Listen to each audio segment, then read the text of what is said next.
Hi everyone, welcome back to the channel. We're going to continue some of our Alla Prima studies here. I'm still out at our gallery out in Sydney, but we're going to be heading back to Pennsylvania 2 days. Okay, so let's get this done. First thing I want to do is show you, I was doing a painting the other day and I left some of the paint. Now I showed you through in a couple videos, but if you don't watch all of them, I do want to show you. I left some Heritage paint here into my brush. And it's pretty stiff, you know, that paint color. And so, you know, today with the popular hand sanitizers everywhere, you get some that 60% or so ethyl alcohol, isopropyl alcohol, any of those. You look back into the ingredients. That is the solvent for these acrylic paints after that they have dried. Water is the solvent for these acrylic paints if you're using the Heritage. It depends on the acrylics. They're all different. I've made acrylic paint formulas for other companies that, you know, after 30 minutes they're pretty hard and water won't do it, but for its Heritage it lasts for about 2 hours, so it's a little bit different. So you can use water as a solvent, but after it's dry you have to go to the alcohol. And what I do is I just squirt out some of this hand sanitizer right into my hand, and you'll see it here changing kind of pink as the color comes out of the brush here. You don't have to worry about it. It's all non-toxic. I mean, this is the stuff you put on your hands, and it cleans your brushes out. And you can use this. You have to be a little bit careful depending on your brush, because depending on the manufacturer and stuff of your brush, you could be also dissolving the glue that is used inside the ferrule. So you have to be a little careful and test it on some of your brushes. And of course, cheaper brushes don't even have any glue anyway.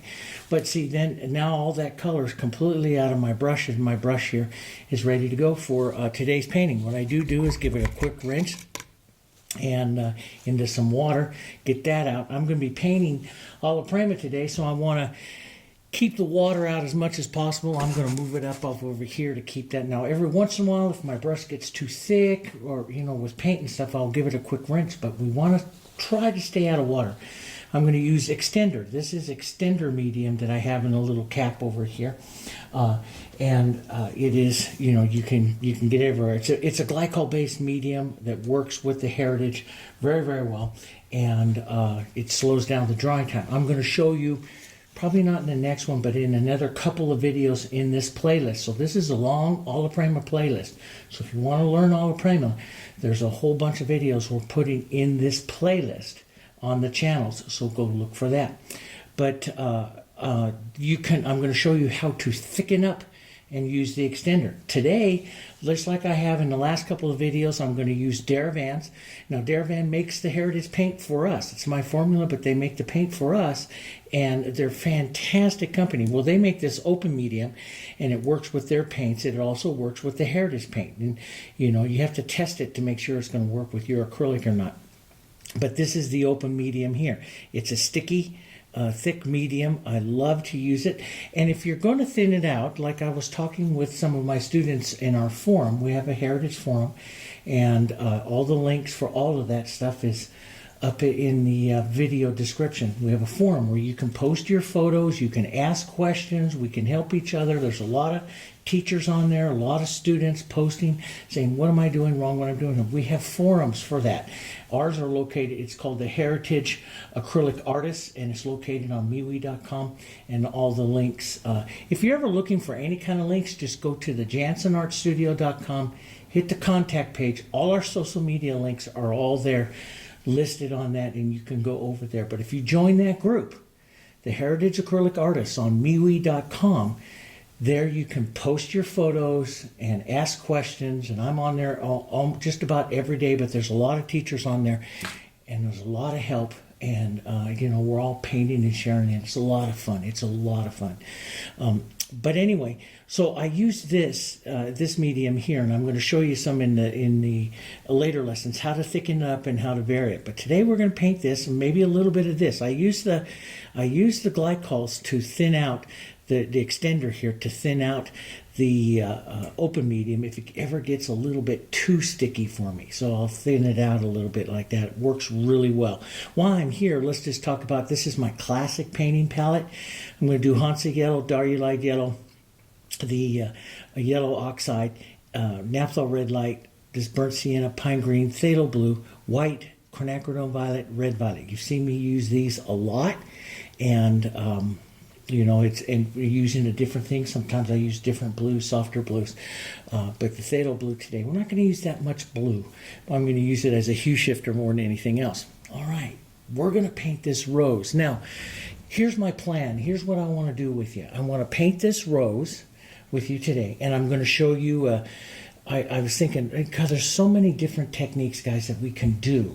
Okay, there's not just one way to do Alla Prima with acrylics. There's a lot of different ways, and there's magnificent artists out on YouTube and everywhere using all these different techniques in different ways. Your job is to watch them, take them into here, switch them all around, and come out with your kind of style or what it is that you like to do. Okay, I'm going to show you some negative painting techniques today, some real casual negative painting techniques. Paint this rose. This rose that I got, this is an Adobe stock photo of a rose that I purchased, and so we can use it with no problem. I'm not going to copy it because it doesn't have enough contrast for me for a beautiful painting. A beautiful painting to me has to have a little more light direction, a little more light dark, a little more tonal control. But it's a good one. It's a good, nice, beautiful rose for us to paint with today. And then over here on my shoulder, I put that rose together with another white rose I bought and a vase. I put them together in Photoshop, and I'll show that in the next video, which will come 2 days from today. We'll show that one. I'm going to film it today already. I'm going to film both of these today. But we'll show it in 2 days, and you can paint both and see some different ways to approach this rose and to put it into that lovely composition we're going to have over there, okay? So that ought to be a lot of fun. But today, let's take this rose and maybe put it with a few daisies or something like that, maybe a rosebud, because we have rosebuds out here we can look to. We'll do a little bit more of a very impressionistic look for it. So the first thing I'm going to do is I'm just going to take out a color. And you know me, I do like to sketch with some burnt sienna. Now this is my long-handled fusion brush. This is my number 8. And I'm just going to get the idea. Basically, you know, I usually start out with the rose as a circle. Actually, this one starts out a little oval because of this petal. And so if I want to position the rose first, I can position the rose here first with that kind of circle and then draw that petal a little bit further out to this side, which takes that out to that side. And then we can expand it to there. And like I've told you in other videos, so I'll come up here, this little higher petal that might be a little bit high. The big thing that I like to, whenever I'm going to sketch a rose, the most important part about it is where you're going to place the center. And because this is the bowl. Remember I talked to you so much in all of the lessons, rose painting lessons. That's the bowl of the rose. That's where we really want to keep in position and stuff here. So that's going to be that bowl of that rose, and I'm going to want that bowl to come right down into here today. Okay, identify where your light is. Light's coming in this way on the rose. So the bowl is going to be there. The center, which is going to give the gaze of the rose, is going to be right up in here. So, you know, sometimes I sketch out all the petals and give myself an idea to it. Sometimes I don't. And, you know, I just do it a little bit different each time. And that's important. That keeps me, see, I'm a teacher, I'm a painter, I'm a consignment painter. I make my living. I've made my living out of this industry for 35 years. I've been very blessed with it, with this industry. But part of the thing is my entire career has always changed. I've always changed the way in which I paint. I'm always looking for new ways, and that keeps it fresh, and that keeps it fresh for my collectors and everything. So I have a broad base appeal. And so I like to do that. Now I'm going to take a little extender in my brush and just soften just a couple of those lines there. Just brush through there just a bit, soften some of those lines here. We're painting in the winter out here, and it's really, really dry. And we just had the big forced air heaters on in this room, and so it's nice and warm, but the air is so dry. So everything is just dry. It will dry really fast. But as soon as I start adding the open medium, I'll be okay. Now let's just give an idea. There's this other longer petal out there. Let's just give an idea. This one will come back. I'm not going to copy this rose. I'm going to use it for ideas. And there'll be a petal that drops out here. Now, How I'm going to shape these is going to be kind of fun. I'm going to shape these petals more with what I call a negative painting than a positive painting. And I'll get into that and talk to you about that. But after you set that circle, then you can come in and find some of these outer petals where those will go. Just give yourself some ideas. You can sketch in as much as you like. That's all I'm really going to be able to do there. Okay? So now when I try to decide, there's a lot of ways to do it. We can approach this, Alla Prima is a direct technique. Direct means that you're painting it in one setting. If you're using oils, it means that you're doing it wet into wet technique so that you're pushing the layers in together so you don't have to, like I said before, you don't have to worry about that fat over lean that I used to worry about for years when I was an oil painter. So we don't have to do that. You can push those layers together and paint that way. With the acrylics, you can do a whole bunch of different things, but we're going to, Alla Prima, we're going to try to paint in one setting, try to paint it like, and get it done rather quickly here. And so I'm going to want to, extend some of the things I'm going to do. Do you do a Premier Coup, which is another version of the Alla Prima, which is you go to dark and then you work half tones up? You can go Alla Prima where you can set the dark tones, set the light tones, and then paint half tones in between. You can soften with a blend. You can soften that I like to do with tones on there. So, what I probably will do is I'll do this Alla Prima and I'm going to go from the dark, set the light, and then work in between. My favorite is Premier Coup, where I go the dark tones and then half tones up. That's my favorite way to paint. But I have a lot of those on the channel, so I want to show you this today, okay? So let's establish a few things. Light's coming in this way. This is where we're going to have some of our darker colors. Got a nice, beautiful center petal right up in there. We're going to expand our contrast, warms and cools. So right down in here where I'm seeing this like a value 4 or so, I might take it all the way down to a value 2. Your value 2 in this palette, a really good one, is your cool red-violet. And, we may take that off to the red just a little bit more with some naphtha red light. So you can see how it changes it just a little more red. So here onto the rose, when I'm looking at, when I see back down into here, like value 4s and stuff like that, or the deepest, coolest shadow is going to be right down in here, I may be putting this color in, which is going to give me some more contrast. And that's what I want to do with this painting. I find that paintings that have a little bit higher contrast sell a little bit better for me. My wife likes them better too, as well. So I'm going to go out onto the reaching petal right into here, and I'm going to establish my darker tone right in here. Now, a lot of acrylic painters, a lot of painters would worry, do you leave that harsh line that's right there? What do you do about that harsh line? Well, you can pinch wipe your brush. You can reach in, grab just a little extender, and I'm mixing in just a little extender or a little bit of open medium, and you can just take that right along the edge here and just work it out just a bit so you don't have the harsh edge of that color. But I still got the depth of color, which is very important. But I just take it and I basically make it more transparent out through there, okay? And that's a good way to do it if you're going to work the shadows like this. So I'll add a little extender, a little open medium. I'm going to go a little more red now. Step off to the side here, a little bit more red. And let's come up. We'll need to straighten out this bowl here just a bit. Let's put a little bit of that shadow right out through there. Now, the other way to do it is like I like to do is just take my finger and I work it right there. I don't have to work quite so much when I do my finger. Look, see, that I can just do that and then push that off. And I have my paper towel, okay? So you can use your brush. If you don't like touching your paint, you can use your brush and work it out. Or you can do like I do and just use my finger. I do it for quickness. Now, I don't do that when I used to paint with oils, or I did for a while, and that's what caused my health issues. But I do that with the acrylics here. I don't have any problems with those. I'm going to go back. Let's add a little bit of our mediums into this, right back in towards maybe a value 3. It's not quite as dark as that other side there. Let's add some of that in. Maybe just a touch more red.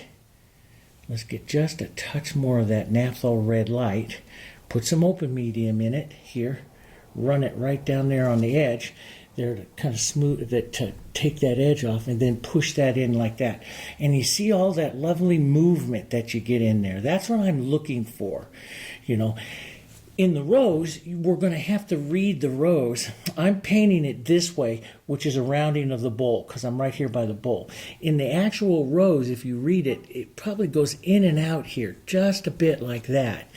And so I'll be changing some of that in just a little bit. But right now, I'm just looking, where is my deep, deep tone? And if I'm really painting a lot of really pretty Alla Prima, I sometimes will go back and tell my students, restate your center dark, because that's really important, that center dark right in there. You read that. So you can work up to the lighter and then back down to your darks, back and forth, okay? So it works really well. Now, inside here, a little bit more red. Let's put that, let's go even like about 1-to-1. You can even use some of this nice quinacridone here. Use that with this color.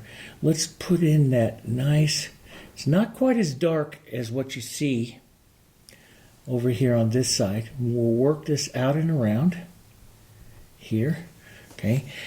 How do you soften that out? Again, you can put a little extender, a little open medium if you want, right in your brush, thin it out, and just kind of pull that around like that if you like to use your brush, or you can use your finger, or you can do both. Like, you know, it gives different looks. Each one's going to give a different look, and that's important. You know, if you're looking for difference, if you're painting through the layers and you're always painting the same, your rose is going to be very stiff. Does that make sense? So a lot of times when I'm doing an in-depth or a really realistic or just a rose that I want to sell for $2,000, I will put a lot and change the way and directions and tones into that as I'm building up the rose. I'll change. I won't always paint exactly the same way, just like what I'm going to do here. When I go to pull out, some of this original here is going to show, and that's going to be really pretty. So don't try to just come in here and paint and paint and paint and always paint in the same direction. I did that for years, and then I realized as we switch off and we do some of that and we switch to different directions and different tones, it gets a heck of a lot more interest, okay? Let's take just a little bit of that softness here, a softer red, and we can always make it more tonal here as well, which means add, tone it down with a little green, a little softer. We'll do that here in just a minute, but we'll look for like right in through here. See how this, you can actually see it here. It's a little grayer in here than it is there. Now, before I showed you how do you gray, some of your pinks and stuff like that. Well, you can gray it with the green, which works really well. And I also showed you in the last painting how to do it with the umbers. But we'll gray down here just a little bit here, softer, and we'll just put that grayness because the light's going to be coming in from this direction here. We'll just put a little bit of that grayer tone in and out and around here. And this is what I love to do. This is what makes it very artistic, guys, is I'll touch the tone around. I don't just express it into one area. I'll touch it in a few other areas there just to carry it. So it doesn't just get isolated into one area. You need to carry that tone out and around into some other areas, okay? All right. So I have that, and it doesn't look like much yet, but it will, okay? I'm looking at shadows.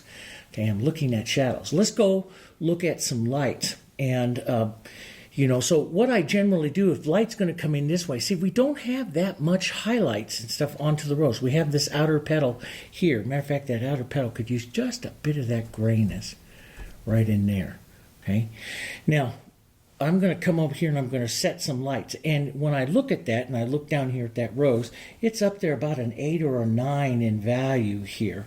And that's pretty good. I'm going to come over here to some warmer colors. I'll set my warmer. This will be my warmer tones over here. I'm going to add some of this open medium to this, maybe just a touch of that extender. If you feel it's a little stickier than what you want, just add a little extender to it.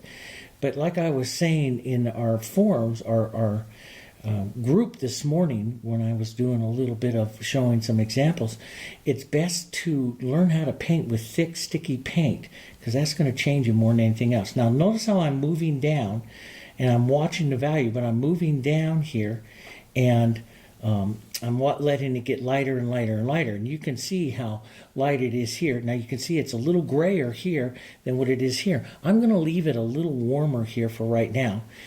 It's going to change as soon as I put the background in and stuff like that. But I'm going to put in a little bit of that light color right into here and pull in.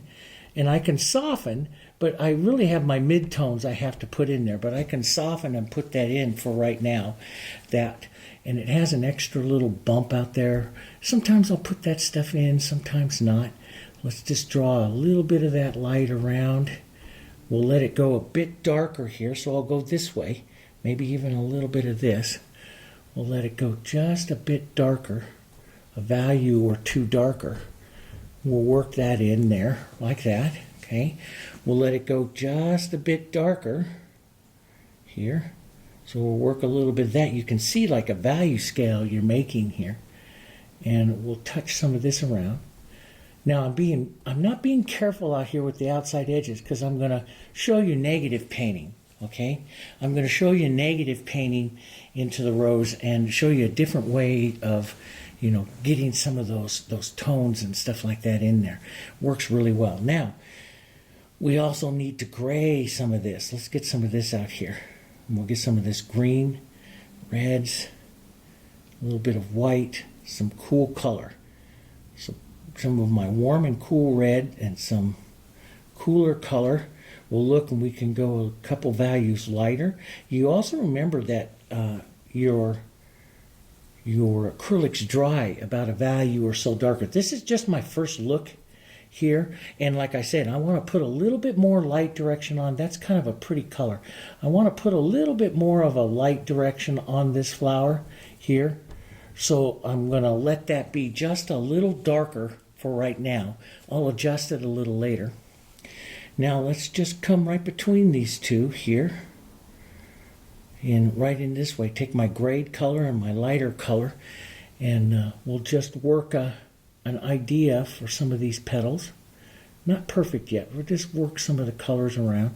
Some ideas for the lower petals here. Keep this very loose. Nothing really going on there yet. We just want to keep it kind of loose right now, okay? And then we'll feed it a little bit of that medium. Let's get some more paint up here, Dave. A little bit of grayness to it, just a bit. And so a little naphtha red light, a little quinacridone, green, which tones it down just a bit, and some light, and we'll get it back up here, right about between a 5 and a 6 right in here. And let's just block in or knock out basically the bowl of the rose. Here, it could be a little grayer, just a little grayer here on this side. See how that little bit of green, see the harmony that it adds? Let's just push this all together here. Okay. So you can see we get a grayness. Now see, this is what I love about, when you're going to paint beautiful roses, you've got to get different variations of these tones in here. See? And that's what I like. I like the rose to have a certain amount of movement, but I love the variety of the tones. And don't forget to change your paper towel. I'm constantly pinch wiping my paper towel, manipulating my brush that way, because you don't see me cleaning the brush in water. I don't want to introduce water, which introduces a faster drying, product right in here right now. All right, so I like to paint the background at the same time as I'm doing stuff. I do like that. I'm going to take some of these greens. I'm going to take my 3/4 inch brush here. Let's take some of the burnt sienna, a little pine green here, maybe even a little yellow into that. I'm just going to keep this very gray. We might even put a little quinacridone in there. Keep this kind of grayed down. We'll add a little extender, a little open medium into this. And Of course, on this rose, we know I've taught you before, because of simultaneous contrast, as soon as I put a dark over in something, it makes the other colors look lighter. So if I come in here and push this in right now, right into this area here, it's going to make that light color I put on start to appear lighter, okay? And I do like that. Now, if I want this to soften out a little bit out here, a good way to do that, and always remember, this is white. White is a toner, it's also an opacifier, and it softens out your strokes really quickly here. Okay, it will lighten it up, but it also softens out your strokes. So if you want to soften some of that movement in there, and a good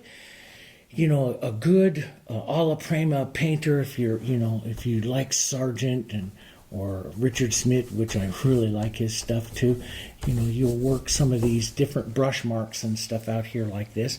Well, whoops, I almost touched water there. Don't do that, Dave. Yeah, almost. Because I usually like my backgrounds to dry pretty fast. I'm going to go a little more green, a little more of that red into here, a little lighter. Let's just work some of that tone out here. We'll do more things out here into the background because we're going to make a beautiful painting here. We'll just work some of that in there. Now, let's head over here to the shadow side. So we're going to go back to our green. We're going to go to some red violet, which is going to cool this down, and some of our burnt sienna. So this time we're going to start adding over here on the other side some of our green burnt sienna and some red violet to get the dark and the cools. And here you'll see, now see how easy it is too for me to manipulate and draw the edges of the petals out here like this. Let me show it out here. If I want to, I don't want to just swoop it around, so I like to do it in small angular strokes. And then I'm going to take this into the edge and soften that edge right there just a little bit here, right into that wet rose on that side there. That's a real nice Alla Prima type thing to do. Soften those edges. Let's put a little bit of extender here. But I'm going to pull this color down on this side. And this is also where I like to make some marks of like some more pure color, like a little bit of more of the green coming down here and stuff. And you can do anything. And boy, that's starting to pop off on that camera there. Now that camera is about 8 feet away. So when you're looking at it now, you're seeing what's going to happen with optical blending. I always set a camera, because I like to sit down when I paint. I don't always stand. I stood for 30 or so years, and now I'm sitting down. But it gives you what it looks like when it's going to be hanging in the gallery or hanging in your home. And so as you get further back, optical blending blends that a little bit. And I can just start looking at that. And so I'll start looking at the camera there, which is, and I have the monitor right there that shows me what you guys are seeing. And I can look at it and say, okay, yeah, I like that, but maybe I better put a half tone in there, maybe a touch of yellow right into here with this, right into this area, and soften that exchange of that light moving around the flower in that direction right there. So I can see it's a smoother moving around of the color, and that's what I decide. What's the best way? That's the beautiful thing, guys. This is art. You can do anything. Give it a try. If it doesn't sell, you go, okay. If you have somebody that walks in and goes, oh my God, I love that, add a little more price to it. That's what you do. That's what you do. And you start finding the looks and the color movings and stuff that some of your clients and your artists and stuff like. Let's go a little bit lighter, maybe a little bit of that pink into this, a little extender, a little open medium here. Don't forget to always feed that, soften that tone as it comes up this way. Maybe leave a little bit of that, push that into the edge of the rose there. Now this side over here, this petal's a little bit bigger than it is on the original, and I can take this color and just take it down, push it down into that rose there a bit. Let's get a touch of that darker tone right up here. Small that down just a bit. And I can start shaping my rose up. It still needs to be a little bit more shaped, but that'll give me some nice ideas. Now, I do like to see burnt sienna out into the tone down here as well.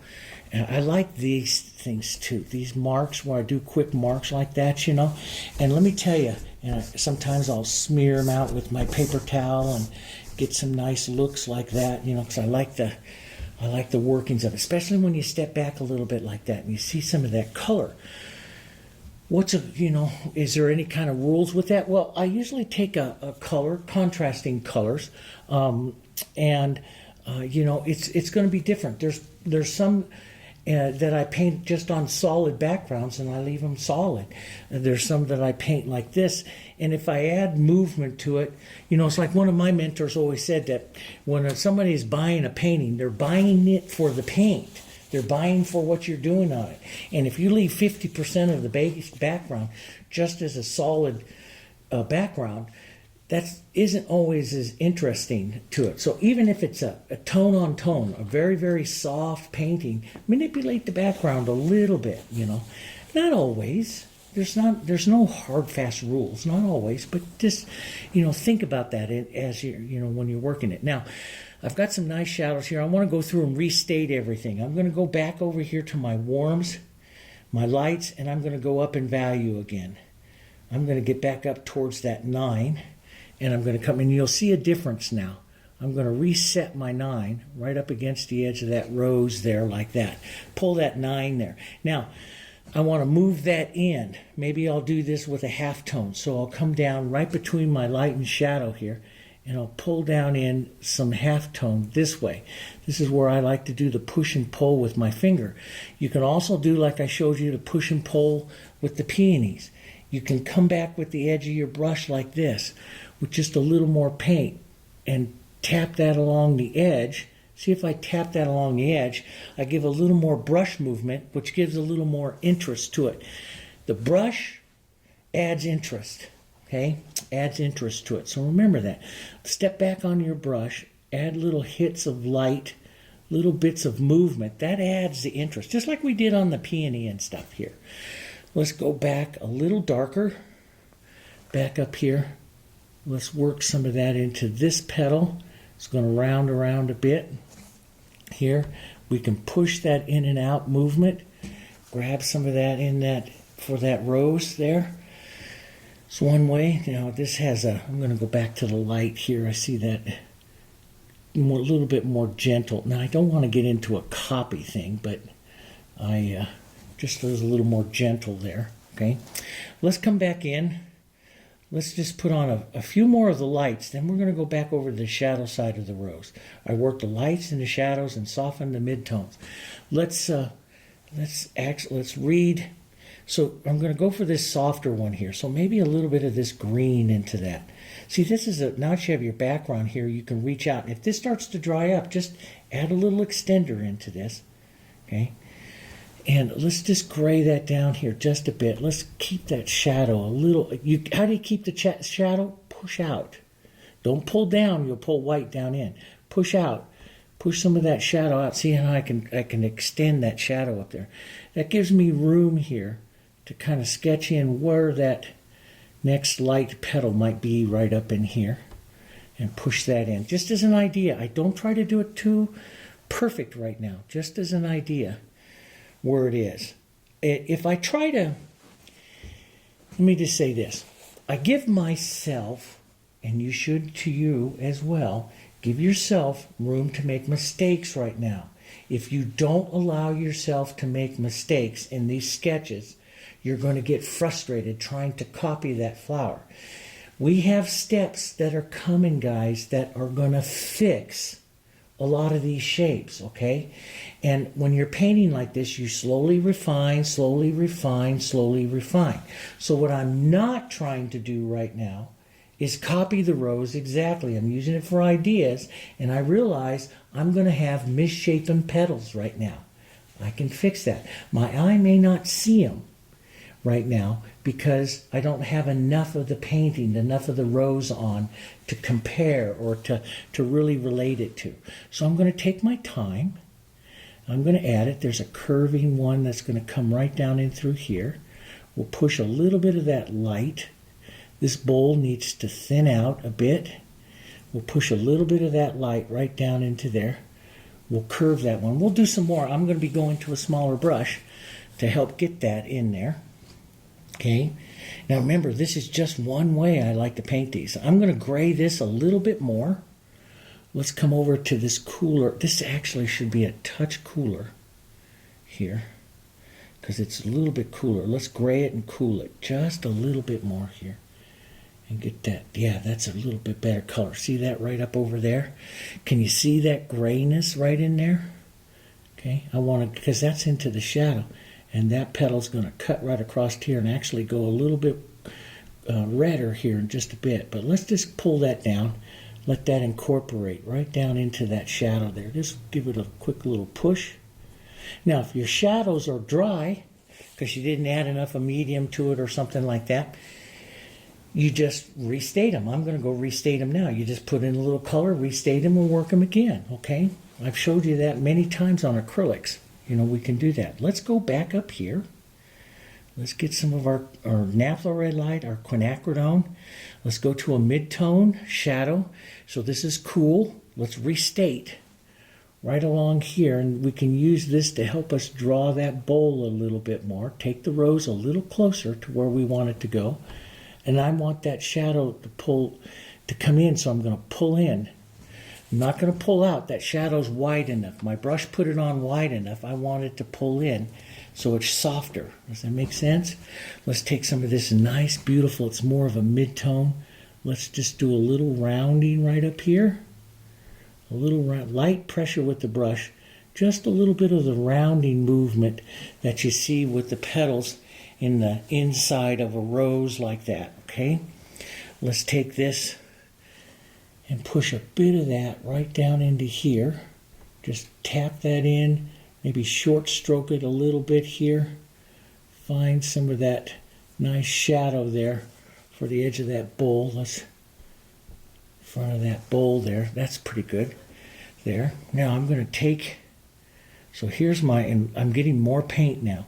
This is my quinacridone and my naphtha red light. I'm now going to add more contrast for this rose than what is in the other rose because I want it in this painting. I'm going to restate out through here some of that dark and push that in and out to get that nice movement in there. Okay, a little more contrast than what you see in there. But I do like that greenish kind of color tone that happens in there. Sometimes I'll come back and just slip some of that in there. A little bit more to the red side, maybe right up here as that petal comes in.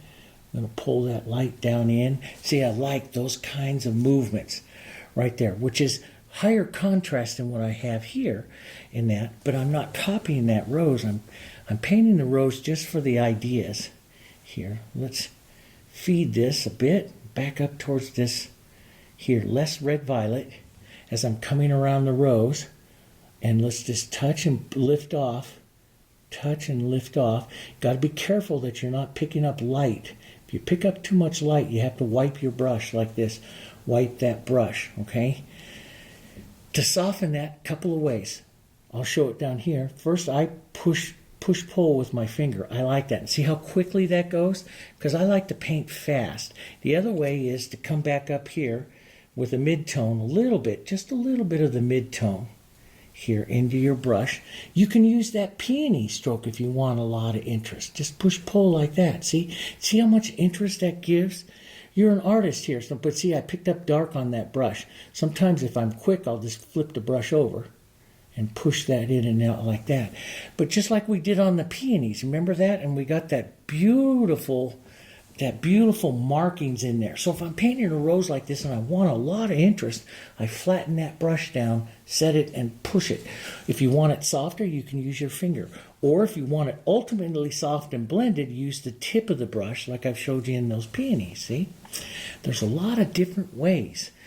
Which way is correct? All of them. Which one are you going to do? What do you like? Does that make sense? What do you like?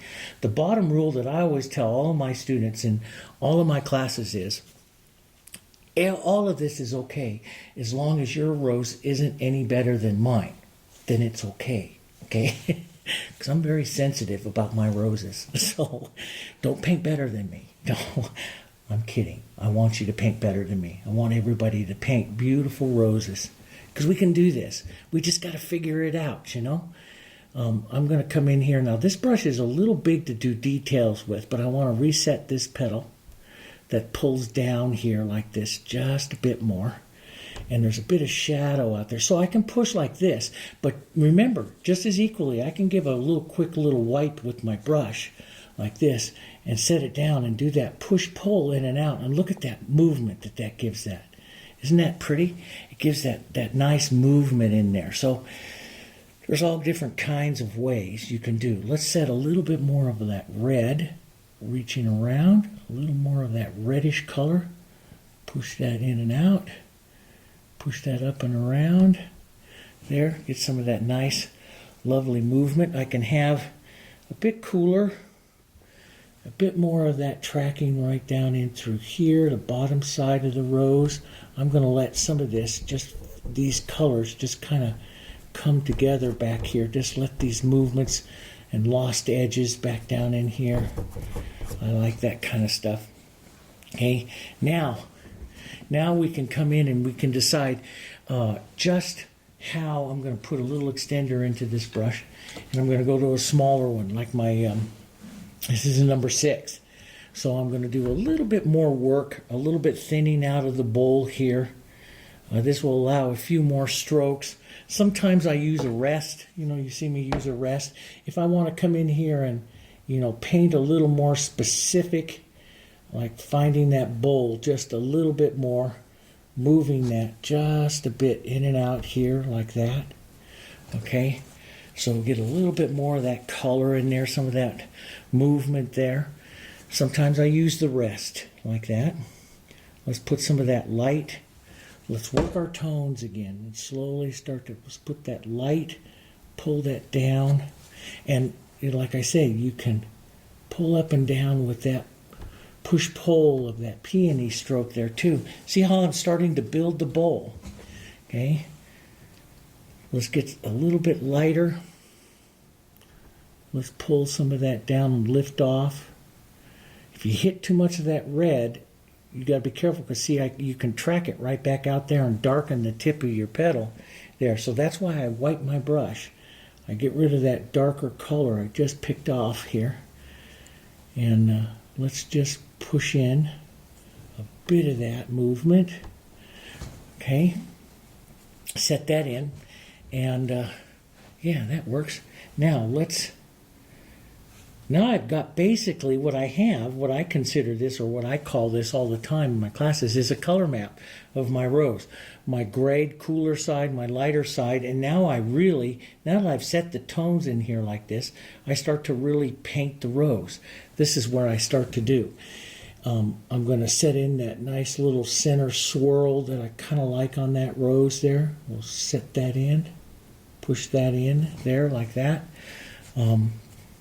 And like that could be a little bit more light up here at the tip like this here. And then we'll use combinations into that center of our quinacridone, our red violet, and our red, making different ones here to kind of, that's just a little too red violet. I want to go a little more red here, but it's cool. There we go. And push some of that around. You're looking at how much contrast that has up there into that one. Now I usually will let that set a little bit, but you can use the edge, the petal edging technique I talked about, and just kind of draw a petal around, you know, to get a more precise petal in there. You can see on this rose here, the petals, the inside petals here are relatively soft. But if you have a couple of values, light and dark color, values difference between your light and dark, you can draw petals in there pretty easy. But if you don't have enough dark in there, the petals won't show up. So it's a color thing. I'm just going to bring these in a bit.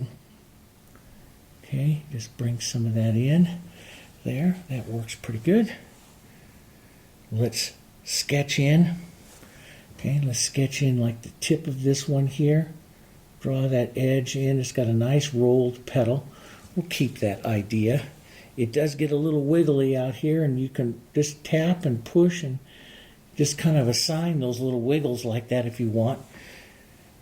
The smaller brush allows you to do a little more detailing, a little more light, light value painting, more details there. And you can start putting some of that in if you want. Sometimes when I have a rolled petal like that, I like to take a little bit of light and pull out into that direction of the rolled petal so you get a feeling of direction to the petal there. I like to do that. Sometimes let's go a little lighter. So we can do detail, like we can, we can bring back up this petal here, bring that back up a little bit more. Let's just draw around. We have this bigger one now. That's going to be a little bit much. So I'll push that into a shadow. I'll prepare that area right there. And that's a big thing, guys. Prepare it so I can use the edge of this and draw this other little petal around like that. Coming into a halftone, slightly red, slightly grayed, slightly different here. And just put a little halftone right in there between my shadow and my light. Work that color, lift off. That color lift off. You can work your light back the other way slightly to soften some of that. Now I picked up some dark, so I got to either reset my brush or pinch wipe it with my towel and pull back in, and I start to set that in. Now, if you want that blended, pitch wipe your brush and just slightly, just ever so lightly go across like that, and you'll soften those tones. Don't soften it so much that you lose all of the interest to it, but that's how you do it, see? Now let's pick up some more light. See, it's a slow process of building here. A little different than like the 30-day roses I did with you guys and all that kind of stuff. Let's just build that a little bit more of a light direction. We'll go to a nice red, pink halftone and just push that right in there like that. You can push pull like that to get that interest. I like that. I'm going to push a little more light. Don't forget to feed that open medium in there. Push a little bit more light right in there like that. See? And I like that. That works. Now, okay, I'm going to... See, I like this rose. I like the shape of this rose. I don't necessarily like the colors of the rose because it doesn't... Now, see, you look at it in that camera. That's not so bad. But I don't necessarily like the colors of the rose. It doesn't have quite as much contrast for me. And so I like to have a little bit more into my roses, especially my pink ones here. And I like a little more brush movement than what you actually see. Where that looks a little smoother, it's actually, you can see the bend in the petal there. I like a little movement into it like that. That's your call. That's your call what you want to do. I'm going to take a bit more of that pink, though, and just run that right down that edge. I like that type of movement right there. I'm going to take a little quinacridone and a little red, that slightly softer shadow. I'm going to thin down the bowl here a bit more. It's just a bit thick for that rose, and you can soften that with a halftone or push in and out. I like that pushing in and out. It's right there like that. I like that type of movement there, right like that. So you can see I'm building the contrast there. Do you build more of an edge? This is the petal edging technique. You load up the brush and you push that corner right like that so that you get that heavy corner of that paint, and you use that to draw. So I can, and here I'm going to pull. Don't push, because when you push, it'll widen the petals out just a bit, and the line will go wider. And so here I'll pull, and see, I can make a nice, fine little line there. Let's draw this up and around just a bit there. Push that in. Now sometimes I'll push that shadow right up to it, right up to the edge. Sometimes I do it with the brush, sometimes I do it with my finger, and you can see I give just a little bit more to that petal there. How much you're going to do, that's your choice, guys. I'm here to show you techniques. What you do with them is up to you. Okay? Just to show you a bunch of different ways. Let's get this petal a little lighter right on the edge. here, push that one in. That could have a touch, and this is where, you know, you could use like the edge of your brush and just kind of touch the shadow right in there, so it pops up that other one just a bit more there. It's all up to you how you're going to do it. Now I'm going to take that lighter grade pink that I like on the side of that rose, and I'm going to shape this up just a bit more, pull that down like that, just a bit more. I like this kind of tone movement in there now. I like that. See, you got beautiful tones going on in that rose there. You could actually have a little more pink into it. A nice little variation. It's pulling down quite far. So, and the red violet, the lightened red violet would work well for that. Maybe soften just a bit with some grade here, but just a little bit more red violet. And I'm just going to get way back on the brush. I'm going to use the tip of the brush, and I'm just going to whisper that in. See how it changes that gray tone just a bit. There. Takes it a little closer to what's actually on the other one, but and I'm going to take some of this lighter color, this petal edge, and draw this down just a little further than what's in that rose there. They come together in a perfect line there, and so I want to avoid that just a touch. You can use this, little edges like that, that petal edging can come around anywhere. You know, I showed it in a couple of videos, the petal edging. There was one I did with some yellow roses that I put on just a few weeks ago. You can go back and refer to that petal edging technique, how you can use this to really draw around your roses. I'm just going to add a few of that grayer tone in here. This is where I'll soften and change the tone. So you see the rose change quite a bit here. It's changing quite a bit. Let's get some of that nice, let's get some of this nice grayer, kind of pink, all this kind of stuff together. And I'm going to work on this outside and this big folding kind of petal here. Pull that in and out a bit. Here, I like that. And I like that wispy edge of it there. And we'll work a little bit more light. Not as light as what's on my highlight side. A little bit more light. Now, I want to do that. I don't want to get too much light. I could probably lighten that one up a bit more. Let's pull this one out. Pull this out. So you see me just short stroking here, following kind of the direction there. Now I've got to either push and pull or pull that in. You can get all kinds of ways. Remember, we could put a little dark, and we can just do that push and pull like this and get that beautiful movement in there. Let's push just a bit more dark and pull that through. Wipe my brush here. Pull that through. You can soften, or sometimes I'll use multiple combinations of all of that together to get some of those different looks. And you'll see, you know, okay, this petal can round around a little bit more into there.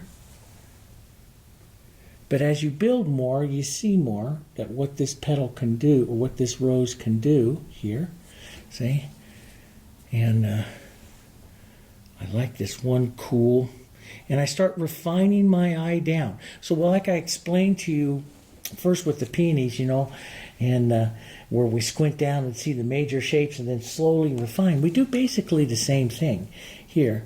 And so I'll start to look for other kinds of shadows that might pull like right down in here to help that bowl. But I like that interest coming back up here like this. So I'll leave a little bit of that. See, and it's each time I'm building those paint layers, I'm getting more and more and more interest into it. Let's get a little lighter here, a little lighter, a little cool pink, a little lighter right out here. Now, if I want this to lighten up over here, but if, you know, I'm getting pretty close to the light up over there, how do I make this? This is a nice question for you, those that are watching all the playlists.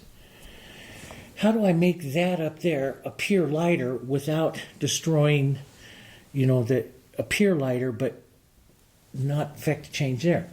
Simultaneous contrast, which is the dark. So you express any kind of little dark, and that's why, and it doesn't take much. Sometimes it's just a little hit of dark out through there will start to make that petal out there look just a little bit lighter, okay, without having to push white. So before, as you're refining down your rose, before you jumping into a whole bunch of white, and that's the problem, guys. So many of us, myself included, we jump right to white and start white and white and white and white. Pretty soon the whole thing is white. Before you do that, head to your shadows. Head to your shadows. Deepen any of your shadows that need to be deeper.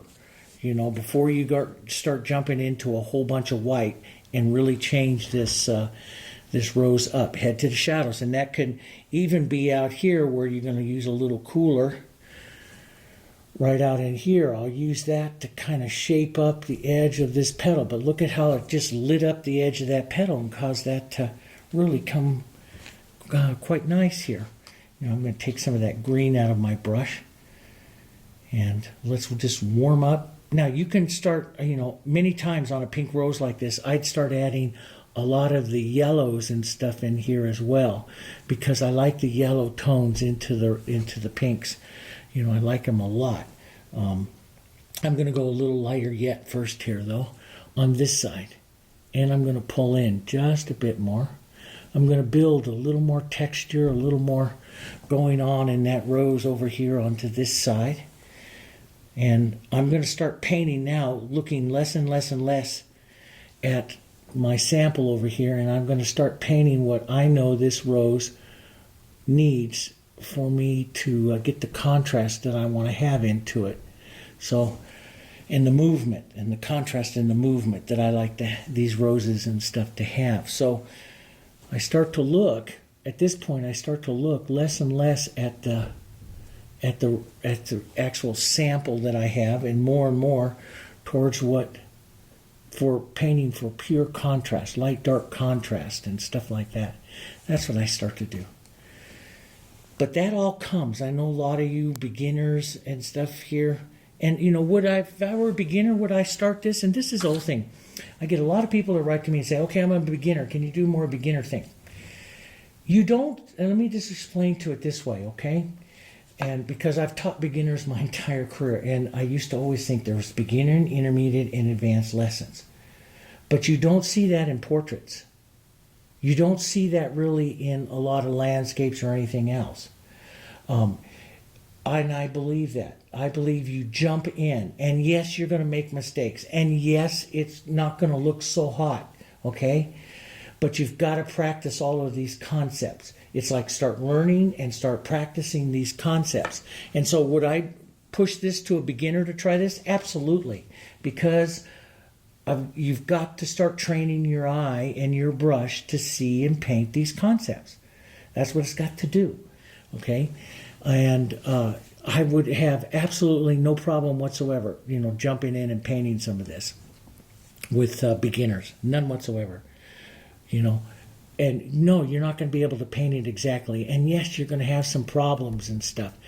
But, you know, what do you do with the beginning portrait? Don't paint a nose? Change the eyes? No. You get in there and you start studying the concepts. And, you know, when I started studying a lot of portraiture, that really changed the way I feel about, you know, what we should be painting. Let's just put a little spark of the light right out there. I kind of like that, okay? And remember, always reset your shadows. I'm going to reset some shadows here. Get more paint. Paint is interesting. Then I'm going to go out and work on some other things here. And we'll start adding a few other things here to this rose around, some daisies and stuff, and start to show you how it starts to change, how this rose is going to change quite a bit as we start to add some of these other things around here, you know, in it, with it, and stuff. So, but just a couple more little additions here first. We have this kind of whippy petal, which breaks this area right in here. I never really stated that one in there, so maybe I'll do a bit of that here. Little petal edging technique. Just draw the petals in there just a bit. And blur those out a bit. That's where I like to do a lot of blurring. This one just kind of goes bleh, right out there like that, but I'll just kind of capture the feel of that and let that just kind of fade away out there for right now. But yeah, and this is where I really like to spot up. I start to really spot some colors now too, like some quinacridone right in there. Just such a lovely, cool, bright color. Let's just spot that right in there on that cool side here. Maybe make it a little bit of a half tone here. A little bit of a half tone of it. Half tone is halfway between the light and the shadow. So I'll go halfway right there. Just push that right in there. And so now you can see the calligraphy starts to add a lot to the rose here. Okay, the calligraphy does. Let's go out and let's take a little burnt sienna and stuff here. We'll add the idea of where our stem lines are going to go there. And let's take, now this is what, I want to do some daisies here. So how am I going to make the whites? I'm going to make it from my greens, burnt siennas, and my pinks here. And I'm going to add, this is all going to make my grays that are going to make beautiful daisies here. And then I'll hue shift that. And see, we'll get some pinks up here and stuff like that. It's kind of like a greenish kind of gray. But it's going to make some pretty little daisies here. And I'm just going to kind of block in a bit of what I want to see here. Some of these daisies. Maybe we'll come right up here with one pulling out. And see, there's just a mid-tone. It's not a lot of light here right now. Maybe we'll pull one in and out right here. Like that. Okay. So we'll get some other colors going in there. We'll go a little lighter, a little warmer, a little bit of our yellow oxide comes into this. We'll go a little lighter. Let's suggest the light side pulling in. Just touch and pull in here. And then I'll push and pull. You can push and pull also with your brush, but push and pull a little bit. And what I'm doing is starting to get the movement that I want to have. Step way back on your brush so you get this casualness nature to your strokes. Be powerful, be brave. It's only paint. You can change it. You make a mistake, we can change it. Really easy. It can be changed. Okay? But be brave. Be brave and put some of those marks out there. What's that all going to be out there right now? I don't know. You know, it doesn't look too much like a daisy yet. You know what really makes a daisy? You know what really? Let me show you. Okay, just like it's like anything, any flower. Let's just pull it out here a bit for a second. Get a little bit more of that so it looks a little bit more like that. Now, what is it that really makes the daisy? The center. Just like the bowl shadow and the center shadow of the rose. It's the second that I start to add this little center to the daisies, they start to become daisies here. Okay? And especially when I start to add the yellows. Right now I'm just tapping in a little bit of my pine and my burnt sienna here. Okay? And just start tapping that in. And maybe this is 1 and 2 over here. Just an idea of it. Sometimes I'll just go ahead and tap just the idea of the yellow oxide. So this is my number 8 too. And see where I'm way back on it. I'll just start tapping a little bit of that, giving me an idea of where everything's going to go. Now we'll go a little lighter, a little whiter here.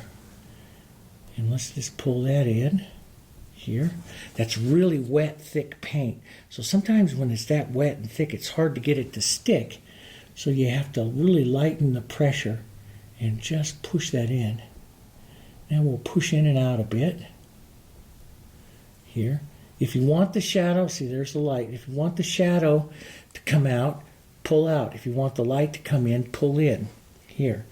Generally what I like to do is pull it, just lightly go in like that, and then I lift off, sometimes with the brush, sometimes with my finger, the shadow again. So I get the light and dark that way.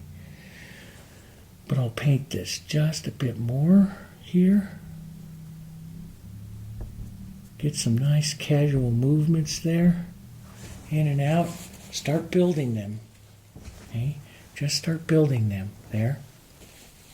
And and I'm going to let them tack here for, not dry, but tack up so that this is why I like the acrylics. They tack up just a bit and I can start getting other colors on easier. When they're super wet and you've built a lot of paint, they start to get a little harder to get color in. Now, sometimes I like to break the edge. I'll just lift off. See how it just fractures that edge just a little bit. And I like that look as well. Here, more of a contemporary look to fracture those edges there. And see, it's just a building process. The hardest thing is getting the paint on there, building it around, touching little bits here, getting those around, touching little bits. Let's get a bit of a warmer yellow green in there. Maybe a touch of Hansa in there as well. Right out in there. Break up some of that. Get some of those colors out. There we go. Get some of that nicer, warmer green out here as well. Boom. Right out like that. So one of the big things here that's going to make this is all dark back through here, but I don't really want to do that too much. I can do a little bit more of that than what I'm showing. Let's put a little burnt sienna into that.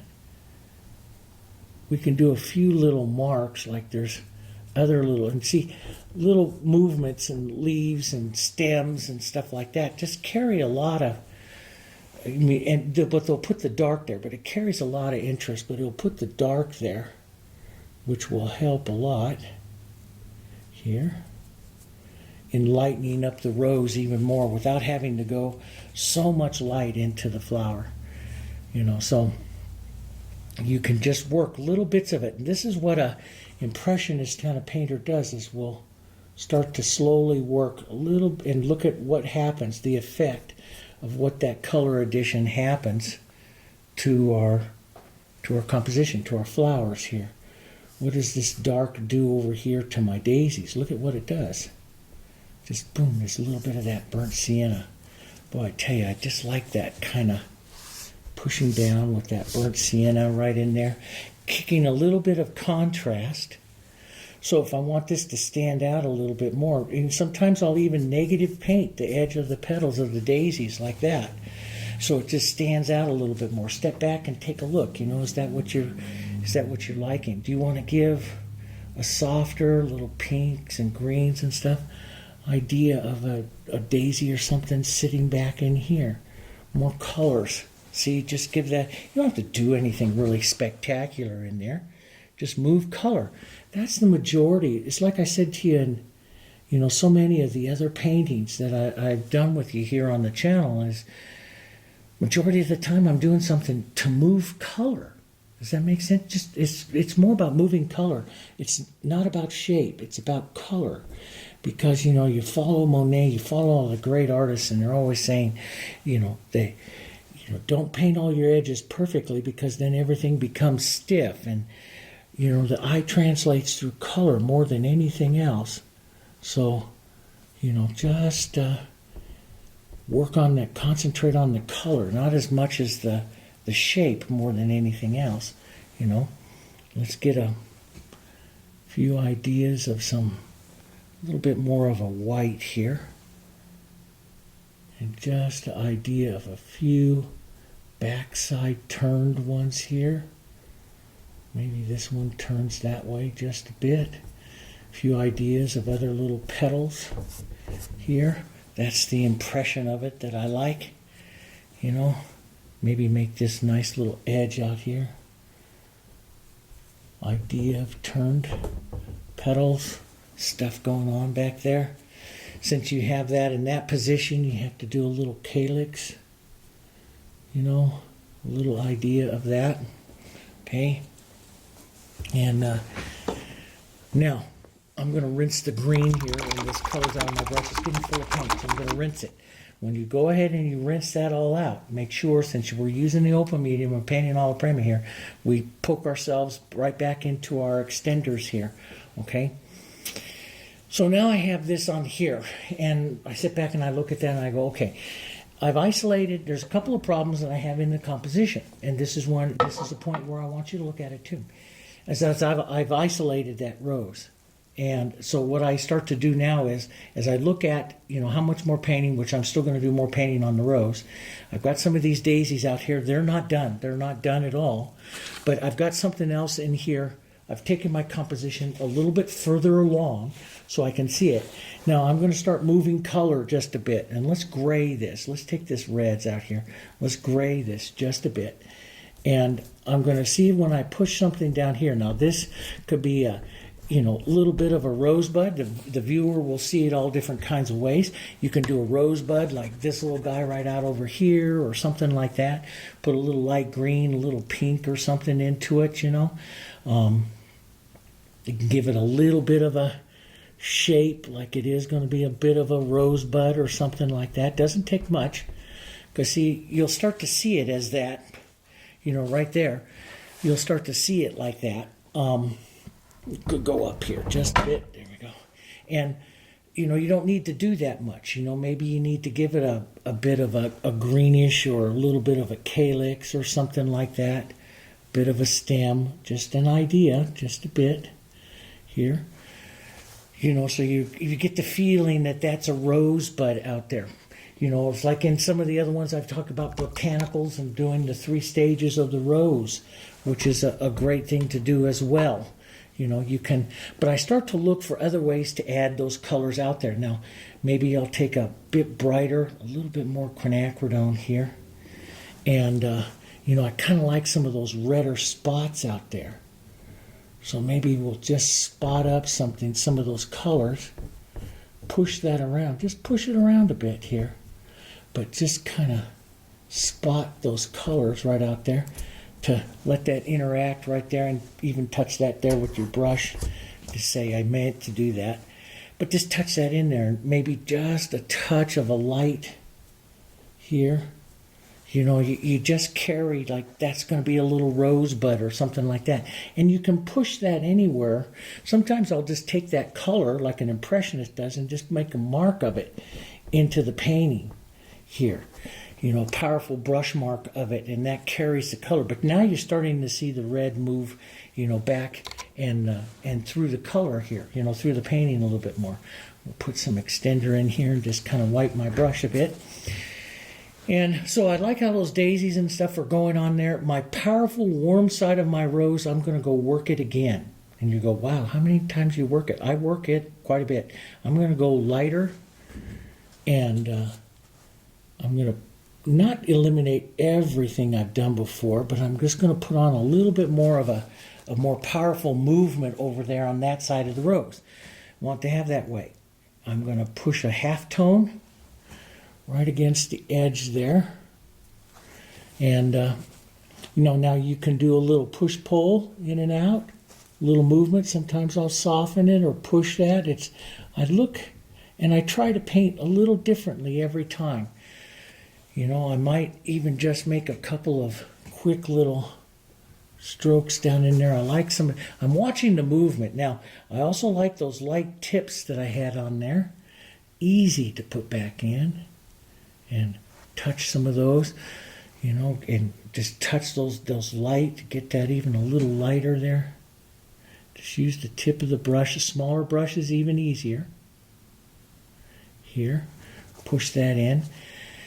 I want a little bit more of a shadow. Feed your colors. Here, it comes right in here. It pushes this petal. Separates those two so it doesn't have one light going all the way around. Separate those two out. Now, see, you can see the pull of a light, and you can put that in, or you can just let it just be soft. An impressionist will let it be soft and fade away. You can push a little bit of pull of that light like that. So you can see you're giving more character to that particular rose. Now here comes another thing. This is a big whippy petal that's out here on the outside. And these roses have that. Do you paint it? Do you leave it? Let me just show you something else that you can do. If something starts to bother you like that, restate a little shadow just like this. Okay, push in and out a little bit. And I always say that that prepares the area to receive a petal. And then what I do is I'll pick up that petal edge and let's just draw one right down here like this. We'll pick that up a bit more. Could have a bit more shadow in there. So sometimes I'll take a big petal, in other words on a rose, and break it up into 2 petals or more. Sometimes I leave it nice and big. I paint for difference. I paint a lot of things very different, but leaving that edge like that and break that into 2 petals as you see there, it gives more petals the rose has, more interest. That's just pure, that can go pretty much without saying because it's just more things to look at. But you know, do you do it or not? That's up to you. I might just push that color in here. I like those little bits. See, I like some of that little bit there. And we'll just take this little edge. Let's push this out a little further and just draw that edge in. And so I see differences in edges and stuff there. So it gets a little bit more rather than one big one here. I basically broke that up into another one right there. Do you like that or not? That's up to you. I can give, and this is what I look for. This is why I don't copy the roses, because I start looking at what does my composition need for interest. So maybe a little bit of that light petal edging there, a softer little pull down, maybe lift out a little bit of shadow here, there like that. Yeah, I like that. I like that a lot actually. And I'm going to put a little bit more light, pull down here, pull that petal down, and let's put a half tone, a little cooler, back in at that angle there. And you can see it just gives a little bit more movement into that rose right in there. Almost like creating the idea of another petal in there. See? And how much do you do? That's up to you. Let's put a little bit more of a light edge down that side there. So you can see that come out that way just a bit more. And I like that, you know, and I'll start to bring some of these petals together, maybe draw that edge in there like that. So I've added a petal, changed the rose a little bit. I do that all the time. You know, it's one of my mentors told me that sometimes you have to alter nature to make a more harmonious composition. And I found not only harmonious, but also interesting, because nature doesn't always put it out there really interesting. So we might have to change a few things here and there. And artists do that all the time, especially plein air artists and stuff. They do it all the time. You know, we read and we change and we do. And so that works pretty well there. Now, let's get into some more of this art stuff. We'll carry some of this pink around. Carry it that way. Let's splash a bit of my yellows through.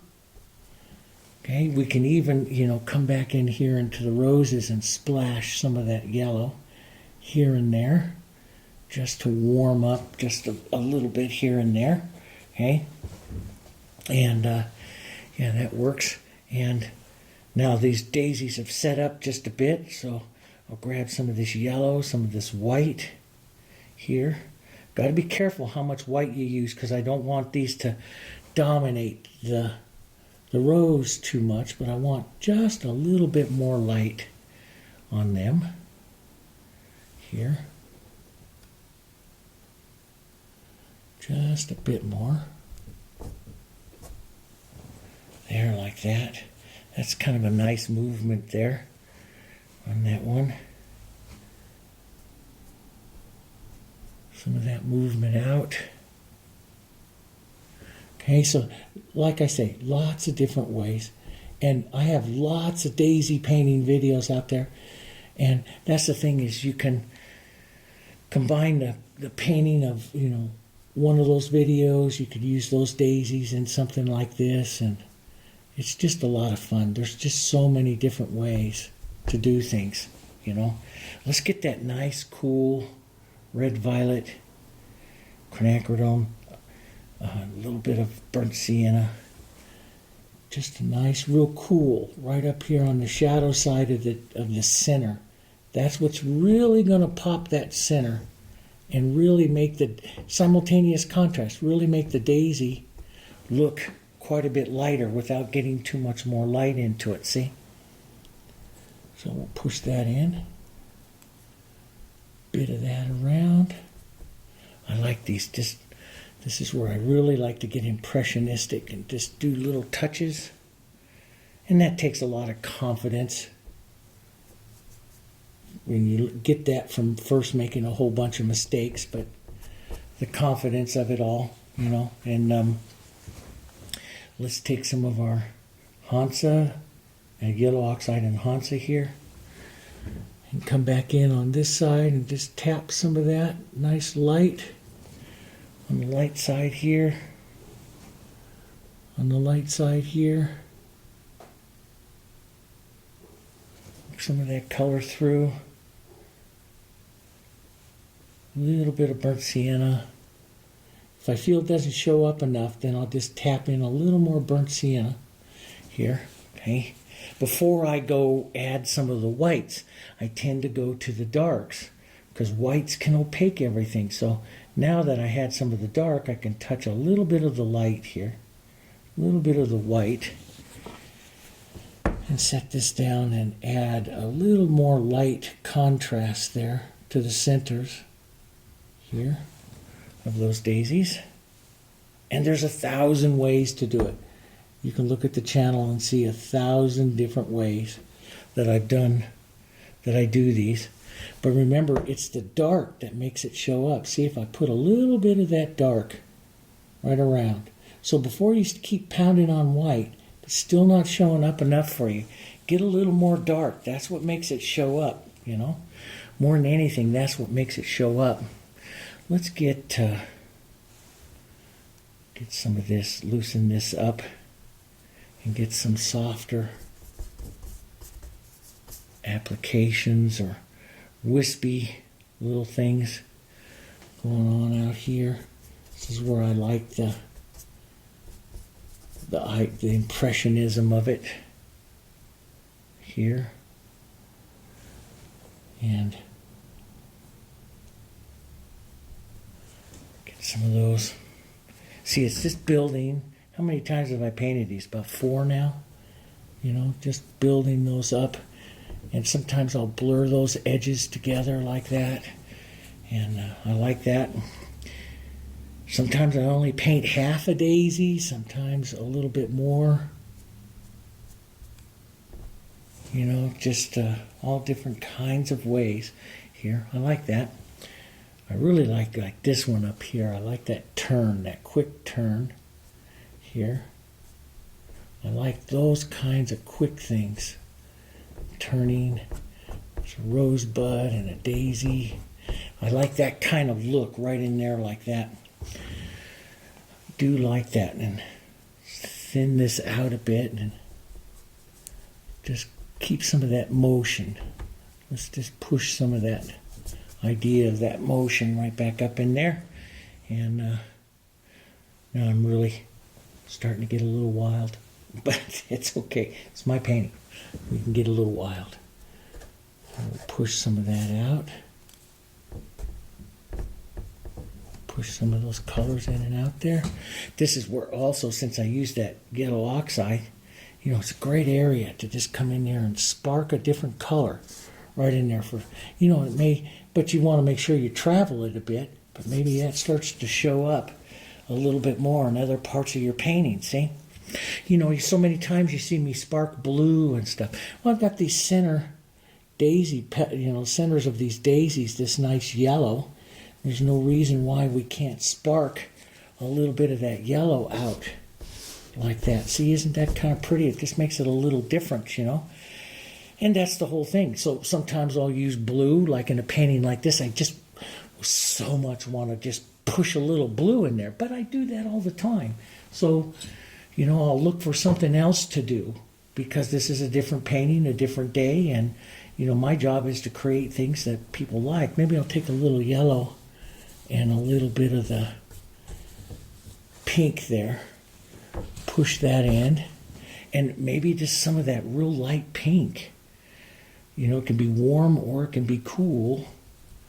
Let's just get that a little warm. Boy, before I start that other painting, I'm going to have to reset some of these colors. Yeah, that's kind of pretty. Get some of those other colors out there like that. And I put all this on, and then I realize now that, oh yeah, you know, see how that just travels the color. That's what you want to do. But these are all real soft and grayer tones out here to help travel that color. So I put that all on there like that. Step back and look at that, and I say, yeah, you know, I do like that a little bit more relaxed over there and a little more color there. It's a little different. But I might want to just pop, just push a little bit more into the edges of those roses. Now, you know, I mean, do you do it or not? Well, I am one that, if you're like this, you know, this is a board that is less than 50 cents, and I've used, you know, probably 50 cents worth of paint. And you're using this as a practice and to try stuff and to learn stuff. You know, we're artists, we try different things. So if you're feeling the need, my feeling is, if you feel the need like, hey, you know, maybe I do that or not, I go for it. You know, I push up and I go for it, and I put a little bit more. So I'm going to push a little bit more right here into this petal, which is going to push a bit more interest right into that rose on that side. See that? And I like a few more streaks. I like a few more edges. You know, maybe I tie this into another petal right along here. You know, I'll push that up, get a little more color into it. A little more contrast, especially now that I have these daisies on here. You know, now there's a few more petals going in and around the center. Now you can do that with center dark as well. So let's get a little bit of our red and red violet and quinacridone here. You know, you can suggest those around with center darks as well. It doesn't have to be a light. You can suggest more movement and stuff around in there with center darks. And so you can paint dark and light. Let's just push this lighter color into this center here a bit more. Bring that out. It's kind of nice. There's a, you know, like I showed you on, you can build centers more like I did on the peonies and stuff. You know, there's all different kinds of ways. But I like to change the tone. Let's get a little more red. And just, but I like this, I do like to shape with the dark. I feel shaping with the dark is a lot easier sometimes than shaping with the light. So I put on too much light, and then I paint out what I don't want into that center, you see. And so it's like here, now I'm seeing, and as my eye focuses down, you see a little bit more. Yeah, I see a little bit more of a petal there. I can just use the petal edging technique and draw that little petal right up in there. And put on too much light like I just did. Put some dark into your brush and paint it down, and you've just shaped in another petal right up in there. See, so there's a lot of different ways, you know, you can get up there and do that and have some fun with it. You could shape up your daisies a little bit more. You can, there's just a lot of different ways. Now my outside reaching petal over here, the gray one, is a little bit lighter, you know, on the sample there. We may paint it on the next setup. I'll use a little bit different technique on the next one than we did on this one. Boy, that gray, boy, that really shoves that down, doesn't it? And I like that, but I'm going to cool some of that down. Here, let's gray that too and cool that down. So a little bit of that green, but keep that quinacridone in there so it stays cooler. We'll darken it and keep it cool just a bit. There we go. So you could use small brush strokes like that, push to soften. You can push in and out to inject more thing into it. This one comes down more than what it does right in there, so I'm just going to see how, now watch, I can take this dark and just shape that whole bottom bowl area right in there. Push that in and out there a bit. And it just makes it real pretty. It brings it all together.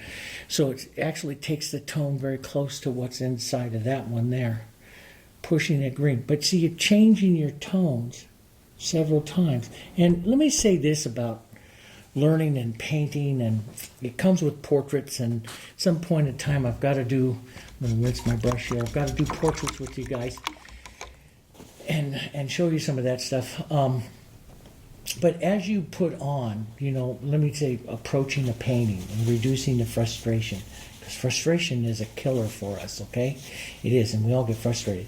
And I always say sometimes when you get frustrated, you're trying to do too much, you're trying to go too far. And so like I said at the very beginning, start to see what it is. Squint down and start to see. And then start to slowly add a little bit more. Then you'll see a little bit more difference. And maybe that tone isn't exactly correct, but you use it now. And then after, another 20 minutes of adding other things in there, you'll see some more about that tone that needs to change. And that's how I like to do a lot. Let's push a little bit of that, this dark right in there. And just get a bit of that motion, that movement in there. See, doesn't that add? That just lifts that rose just a bit more. How much you do, that's all up to you guys. There's just so many different, this is what I love about art. There's just so many different ways to paint something like that. So many different ways that you can paint that just make pretty things. Here, some movements there with that. Now, do you add leaves? That's up to you. Do you want to add a better, prettier leaf in there, more of a leaf shape in there? You can leave it very. You can leave this. Let's just put a little more burnt sienna in that. A little bit of this pink is pretty too, but you can do. I do like to do a few leaf shapes. More classical leaf shapes into a composition, and just take some of it off here. I do like to do a few of those because I feel that makes it a little bit more real. I do like the impressionism of them though. So let's put a bit more of an oval shape here. That little leaf, pull that in. So that works well at there. Maybe a smaller one right out there. And I just like to put them on and stuff. So as you add some of those leaves to an impressionistic kind of design like this, you get a little bit more different, a little more green into this. Just a little bit more. A little more shape here. Pull that up. Sometimes I'll just jump in. Let's put a little more pinks and softer, and we'll add more extender here so it's a little thinner. Sometimes I just jump out like this and just add like the impressions of something else out there. Like if impressionists would say, okay, maybe that's another rose. So we'll jump out to here and just put the impressionism of some other leaves or something else out there like that. So you see that just jumps, it causes your eyes to jump. And it was the Dutch that really did that. They had a fantastic philosophy, and I studied a lot. And Paul Taylor, I first started doing this back in the late 1990s.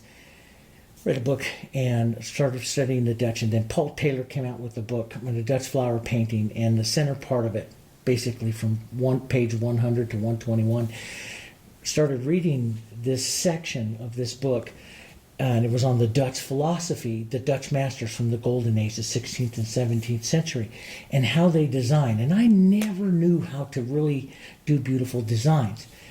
And so I was really hungry to find it. And you just don't find anything out there. How do you do beautiful compositions? Well, there was this artist who went blind in his 40s, a Dutch master, and so he sat down and wrote down a bunch of rules for the rest of his life, and it's called the Big Book of Secrets. It's called Groot-Schoenenberg, which is a big book. I don't know exactly how to pronounce that, but the Big Book of Secrets.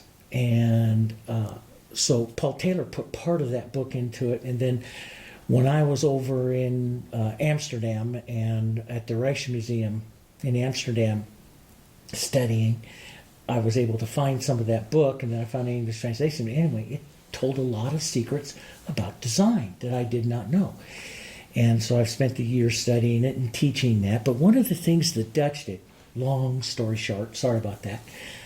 One of the things the Dutch would do is, you see, if I grow a design out like this, and I keep putting flower and put flower, the design starts to look really heavy.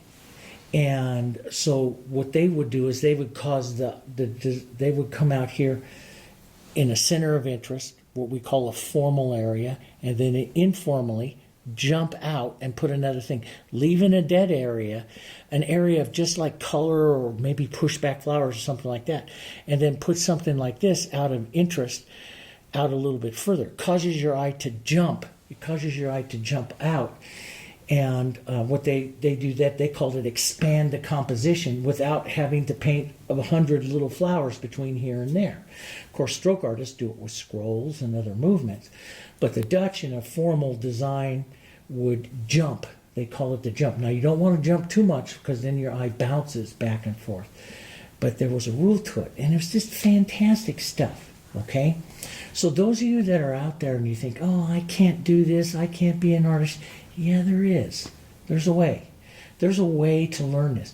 And you have hits and misses. Some days you can't paint yourself out of a paper bag. Some days you can paint really well. It all depends on what's else going on here in your mind and whether you can clear it and pull in all of these other little things that that all these little rules and all these things in there. Some days I have bad days. I never say it because I don't want anybody to know it.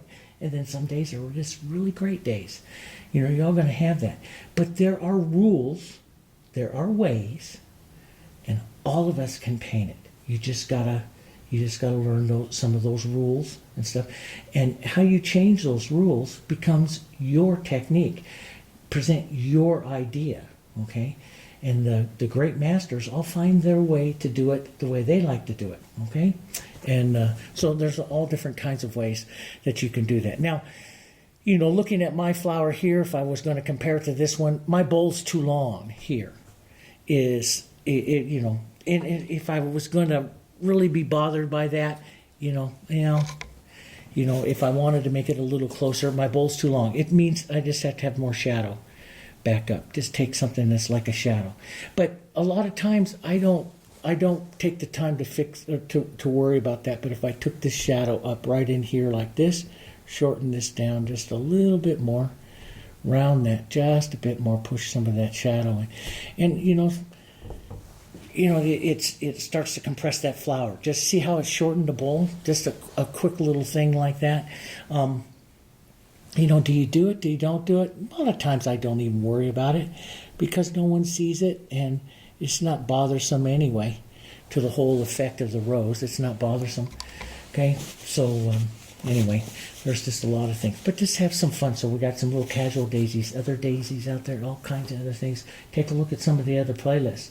And if you want, we'll go into some compositions, a little bit of composition work. I've got a lot of those. I have an entire lecture series. I think it's like 12 hours or something like that. It's called Design and Composition. It's sitting in one of our online classes right now as in the S202, the Art of Seeing. It's a whole class about where I'm teaching. We're painting portraits and animals and flowers and everything. We go into designs and the masters of all the different genres, from painting elk to painting mountains and landscapes and portraits, and the whole thing is going to get to train your eye to see, so your eye can see, and teach you some of the rules and some of the designs. And so you kick something like that out pretty quick and have a good time doing it, okay? So now, I'm going to sit down and since it's still morning here, I'm going to sit down and I'm going to paint this one over here. Okay, there. Okay, I'm going to paint that one. So we're going to use that rose. I'm going to paint the rose a little different. We're going to paint a white one back up there. We're going to put a kind of a creamy colored container. We're going to put all kinds of different colors into that container. Put in a light source. We're going to add some accent flowers and some leaves to it. I'm going to expand the composition.